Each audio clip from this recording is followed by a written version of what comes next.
A quiet night at a McDonald's in Altoona, Pennsylvania, customers placing orders, employees flipping burgers, nothing out of the ordinary. But in one corner, a man sat alone, eating his meal, unaware that his time was running out. One employee, casually scrolling through his phone, suddenly froze. The face on his screen, it matched the man sitting just a few feet away. A face plastered across the news. A wanted fugitive.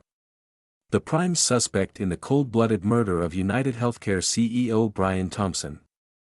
With his hands trembling, the employee whispered to his manager. One quick call to 911. Minutes later, police swarmed the restaurant. The fugitive was trapped. But who was this man? Why did he kill a powerful CEO? And what secrets were uncovered after his arrest? Stay with us as we break down this shocking case. Like, subscribe, stay tuned. It was a chilly December night in 2024, and the streets of New York City were bustling as always. Among the sea of people was Brian Thompson, the CEO of United Healthcare, one of the largest healthcare companies in the country. He had just finished a business dinner at an upscale Manhattan restaurant and was heading toward his car. What happened next would send shockwaves through the corporate world. As Thompson reached for his car door, a masked figure emerged from the shadows. In a matter of seconds, 3 gunshots. The sound echoed through the street. Witnesses screamed as Thompson collapsed, blood pooling beneath him. The shooter didn't hesitate. He turned and disappeared into the night. Surveillance cameras captured the killer fleeing, but his face was obscured. No weapon was left behind, no clear fingerprints. It was a calculated hit. By the time paramedics arrived, it was too late. Brian Thompson was pronounced dead on the scene. The news spread like wildfire. A high-profile CEO gunned down in the middle of Manhattan. Who would want him dead? Was this a case of corporate rivalry? A personal vendetta? Or something even darker? As the investigation began, police uncovered disturbing clues, ones that would eventually lead them to an unlikely place, a McDonald's in Pennsylvania. But before that, they had to unravel the mystery behind the assassination. Who pulled the trigger? And why? Stick around as we dive deeper into the shocking twists of this case. The murder of Brian Thompson wasn't just another crime in New York, it was an assassination. A high-profile CEO gunned down in cold blood, a masked shooter who vanished into the night, and almost no evidence left behind. But killers always make mistakes, and detectives were determined to find one. Surveillance footage from outside the restaurant showed a hooded figure waiting in the shadows. The person was careful, avoiding direct camera angles, but there was no doubt, they had been following Thompson. They waited for the perfect moment, pulled the trigger, and disappeared. But a few blocks away, another camera caught something critical. The same suspect entered a subway station and, for a fraction of a second, their face was partially visible. It wasn't much, but it was enough. Investigators ran the image through facial recognition software, and a match came up: Luigi Mangione. Mangione wasn't a known criminal. He had once been an engineering student before dropping off the radar. But when detectives traced his last known location, things took a sinister turn. A cheap hostel just a few blocks from the crime scene. Mangione had checked in 3 days before the murder, long enough to study Thompson's routine. But by the time police arrived, his room was empty. What they found inside changed everything. There were blueprints for a 3D printed gun, multiple fake IDs, and a notebook filled with detailed observations of Thompson's movements. It was clear, this wasn't a robbery, and it wasn't random. Thompson had been targeted. Checking the hostel records, detectives discovered something crucial: Mangione had checked out just hours after the murder. A bus ticket purchase showed his next destination, Altoona, Pennsylvania. A nationwide alert went out. His face flooded news channels and social media. But days passed, and there was no sign of him. It was as if he had vanished. Then, out of nowhere, an unexpected tip came in. At a McDonald's in Altoona, a fast food worker was scrolling through his phone when he saw a familiar face, one that had been all over the news. His heart pounded as he glanced up. The man in the photo was sitting just a few feet away, calmly eating his meal. Without hesitation, he whispered to his manager. One quick 911 call. Minutes later, police stormed the restaurant. Mangione didn't run. He didn't resist. But what officers found on him at the time of his arrest would turn this case into something far more disturbing than anyone had imagined. The nationwide manhunt for Luigi Mangione seemed to be going nowhere.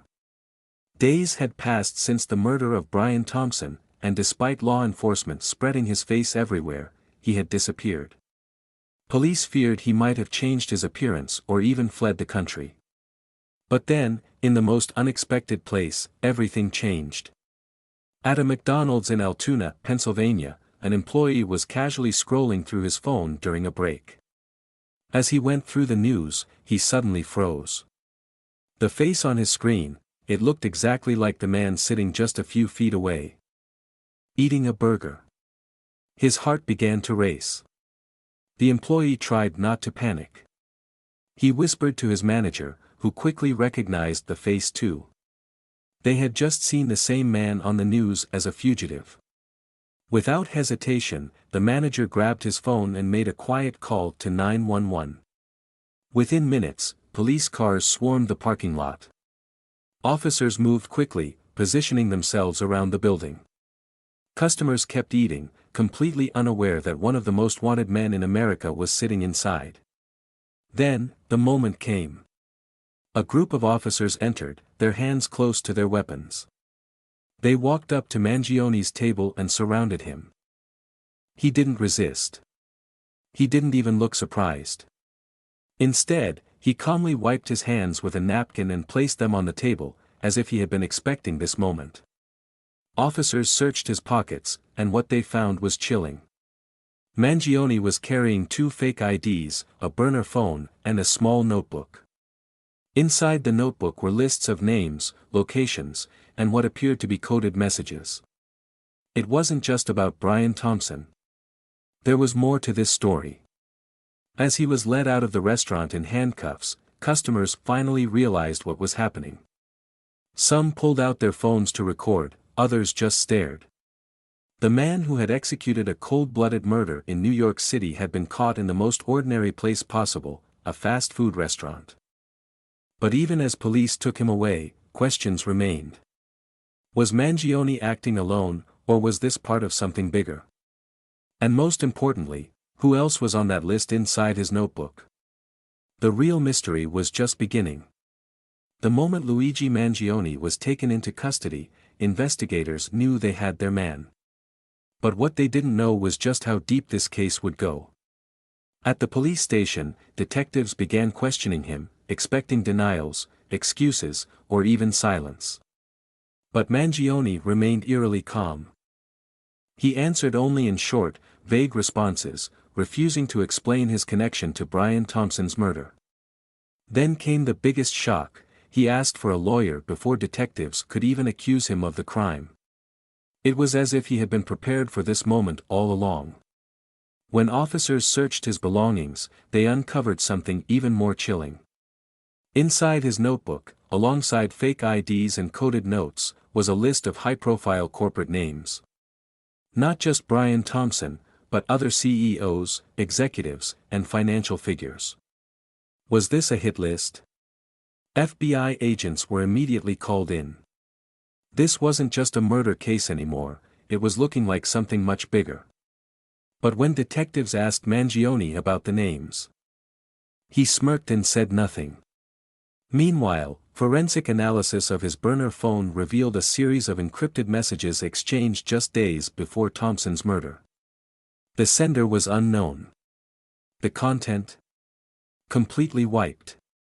Had Mangione been working for someone else? Was this part of a larger operation? As investigators dug deeper, they realized, this case was far from over. Luigi Mangione's arrest set the stage for one of the most intense legal battles in recent history. Prosecutors wasted no time painting him as a cold-blooded assassin who had carefully planned and executed the murder of Brian Thompson. But Mangione refused to say a word. He pleaded not guilty, forcing the case into trial. The prosecution's case was built on surveillance footage, forensic evidence, and Mangione's personal notebook. The most damning piece? A blueprint for a 3D printed gun, suggesting a weapon that could be easily disposed of. Handwritten notes tracking Thompson's routine proved he had been watching the CEO for days. This was no random act of violence. But the defense fought back hard. No murder weapon was ever recovered. They argued that without it, the case was built on circumstantial evidence. The biggest hole in the prosecution's case? Mangione's encrypted phone messages, deleted before they could be traced. Who had he been talking to? Was he working alone, or was someone else pulling the strings? Then, a bombshell. Court documents revealed that Mangione had been in contact with an unidentified person before and after the murder. The defense seized this, claiming he was just a pawn in a bigger conspiracy. The prosecution pushed back, arguing that Mangione was still the triggerman, even if someone else gave the order. As closing arguments were made, the jury faced a complex decision. Was Mangione an assassin or a scapegoat for something much larger? Then came the verdict. The courtroom fell silent as the judge prepared to read it. But just when everyone thought the case was over, an unexpected Supreme Court ruling changed everything. Luigi Mangione's trial had gripped the nation, but nothing could prepare the public for what happened next. The verdict was read, and the courtroom sat in stunned silence. Whether it was justice served or a grave miscarriage, opinions were instantly divided. News channels exploded with coverage.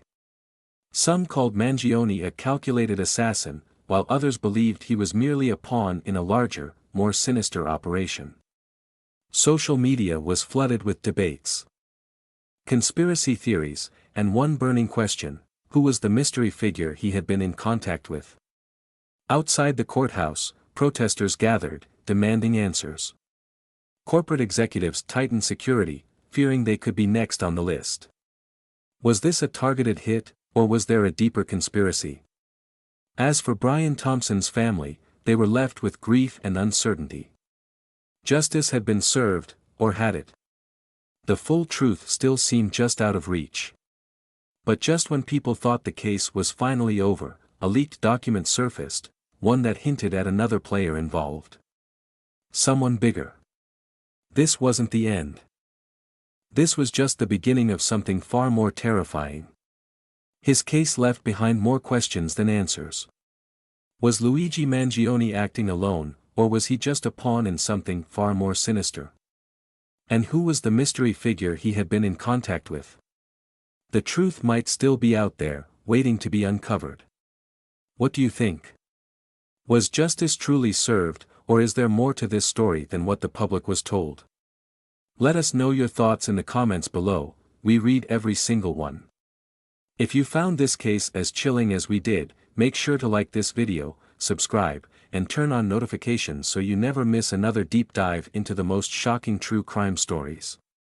And trust us, there's always another case, another mystery, and another truth waiting to be revealed. Stay tuned. Because the next story might be even darker.